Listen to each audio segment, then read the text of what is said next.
একবার শ্রী শ্রী মা বলেছিলেন, দক্ষিণেশ্বরে থাকতে একদিন আমি রঙ্গন ফুল আর জুঁই ফুল দিয়ে 7 লহর গোড়ে মালা গেঁথেছি। বিকেলবেলা গেঁথে পাথরের বাটিতে জল দিয়ে রাখতেই কুঁড়িগুলি সব ফুটে উঠল। ভবতারিণী মাকে পড়াতে পাঠিয়ে দিলুম। গয়না খুলে মাকে ফুলের মালা পরানো হয়েছে। এমন সময় ঠাকুর মাকে দেখতে গিয়েছেন। দেখে একেবারে ভাবে বিভোর। বারবার বলতে লাগলেন, আহা, কালো রঙে কি সুন্দর মানিয়েছে। জিজ্ঞাসা করলেন, কে এমন মালা গেঁথেছে? আমি গেঁথে পাঠিয়েছি একজন বলাতে তিনি বললেন, আহা, তাকে একবার ডেকে নিয়ে এসো গো। মালা পরে মায়ের কি অপরূপ রূপ খুলেছে, একবার দেখে যাক।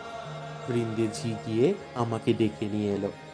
মন্দিরের কাছে আসতেই দেখি বলরাম বাবু, সুরেন বাবু এরা সব মায়ের মন্দিরের দিকে আসছে।